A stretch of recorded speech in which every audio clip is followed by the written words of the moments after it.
استادانې دي نه پوهېږي قسم د کومې خیال دی چې هېڅ یو هوښیار شي هوښیارترین سړی دی د دوی په چلو سر خلاص کړي داسې چلبازه داسې هغه د بخاري او د مسلم حدیث دی پیغمبر علیه الصلاة والسلام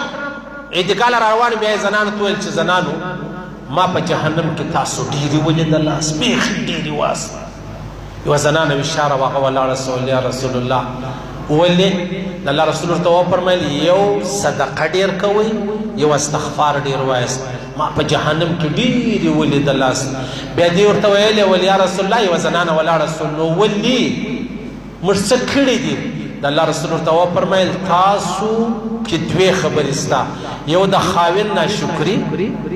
شکر یې نه ادا کوي ستا ښایسته خوندور موټر دومره نه یادوي لکه د پلار اچپه ورسته سایکل موټرسایکل چې یادوي داسې خوند بې کوئ داسې بې موږ دوکان لره بوتو داسې وا ښځې دا زما چې په موټر کې مخ ته کښېنولی ښایسته موټر ستا په ګرد خاندان کې د موټر نوم نه زده کېږي نه یادوي دا د ښځې یو ډېره لویه فلسفه ده هغه خپل خیرن چپک کوږ ووږ ورور هره ورځ یادوي د خپل خاوند نه یادوي هېڅ احسان یې نه مني دا د الله رسول فرمایي په زنانه کې چې د جهنم لره چې وجه څه ده وجه دا ده چې یو د خاوند ناشکري ډېره کوي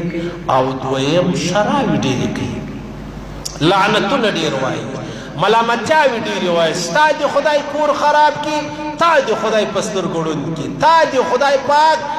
په دواړو شوکوره کړي خدای دې ځان مرګه کا خدای دې روح کور ته مه راوله خدای دې ټوکړې ټوکړې کا خدای دې کور ماجد که دا د دې زنانو دا د الله رسول فرمایي د بخاري او د مسلم حدیث دی چې پیغمبر علیه السلام زنانو ته وویل ما په جهنم کې ډېرې ولیدلاست نو وجه څه وه وجه دا وه دې ښځې پوښتنه وکړه او بیا پیغمبر علیه السلام ورته وفرمایلي چې ښځې چې دي دا ناقصات العقل والدین دي عقل هم ډېر کمزوری دی او دین هم ډېر دی کمزوری دی بیا زنانې پوښتنه وکړه ول یا رسول الله زموږ عقل ولې کمزوری دی د الله رسول ورته وفرمایلې د دوو زنانو ګواهي د یوه نارینه برابر جوړېږي عقل رالی پکې الله فرمایي د الله رسول فرمایي په دې کې زما استاد دخل نشته بیا د انجیو زی راپور دی چې الله مولوي صاحب پر ښځو باندې دا چې مشته مه را یادوئ مشته ډېر ښه سره پېژنو د یوې ورځې پښتنو ستاسو زرینې لونګۍ وه هغه اوږدې جامې څنګه سولې زه د عقلمن په شان غږ مې درځي که نه درځي د یوې ورځې پښتنو هغه لونګۍ وي اوږدې جامې په یاد مې دي غږ مې درځي که نه درځي علاحده موږ دې سره خبرې اوس څه چم شروع شوی دی په پښتنو کې ښځه راولاړېږي لاس میلاوي د پرېدي سړي عجبه دا جوړه سوله دغه چې کله فاتحه یې زنانو په فاتحه کې د نارینهو سره ناست دا هم فاتحه اخلي نارینه راځي نو ته نر یې که ښځه یې که ښځه یې نو د نر چمونه ولې کوې که نر یې د ښځو چمونه ولې کوې دا دوی چیش بولي دا دوی ترقي بولي د دې دا خیال دی چې انګریزانو ترقي په دې وکړه ځان یې لڅ کوي لاسونه د جهان سره ملاول نه ترقي په تعلیم باندې وکړه وکړه تعلیم وکړه لاړه به سي د ګر جهان هغه رهنما به جوړه شي او که ته د انګریزانو ای چمونه کوې چې هغه دوی په تباه دي چې د نارینهو سره څنګ پر څنګ ناست دی لاس میلاوې په فاتحه کې داسې ماته چا ویلې زموږ پلانۍ فاتحه وله زنانه راله هغه به څه دغه به وله څه روپۍ وي څه پوش مش درلودې په نارینهو کې کښېنه دې هم لاسونه پورته کړي وو دې هم ای کومه سلسله شروع شوله دا پښتانه موږ ته کومه لاره راښیي لاره زه در ښیم تعلیم فرض دی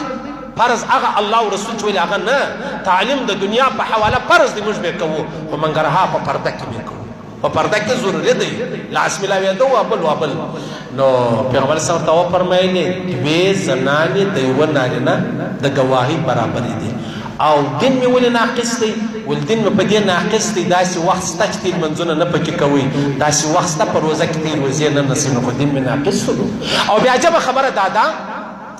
فرمایي علما فرمایي چې کله یوه ښځه وایي چې دې ته شیدې ورکړي بیا به دا ښځه دا خبره مشوره کوي یا به چاته وایي زوی و پلار و چاته وایي دا ولیکه دا به مشوره کوي د ځانه سره بېږدي ولې که دې مشوره نه کړه بیا به د واده بعد یو سړی راپورته شي هغه به وایي چې ښځه به راپورته چې ما شیدې ورکړي دي نو لهذا شریعت را ولاړ شو د دې ښځو مخنیوی یې وکړي یا به دوه عادل دینداره نارینه دا وایي چې و دې ښځې شیدې ورکړي دي بیا یې مور ده که چیرې داسې و چې دوه نارینه نه و بیا یو نارینه عادل دوی شنیکې زنانې دا ووایي چې دې ښځې او پلاني بچي ته شیدې ورکړي دي بس بیا خبره خلاص ده یو سړی یوه ښځه دا ګواهي ورکړي چې دا شیدې ورکړي دي دا ګواهي نه صحیح کېږي ها که واده نه دی سوی احتیاطاً یې پرېږدئ ولې مشکل جوړوي که واده سوی دی بچان پیدا سوي دي بیا یو ښځه او سړی راپورته سولو یا دوې ښځې راپورته سولې د هغو ګواهي چې دغه صحیح کېږي نه نو لحاظه د الله رسول فرمایي چې کومه ښځه د خاوند د اجازې بغیره وکشنې ته شیدې ورکړي پرېږدي کشنې ته بیا په جهنم کې ما ولیدله چې دا را زړېدله الله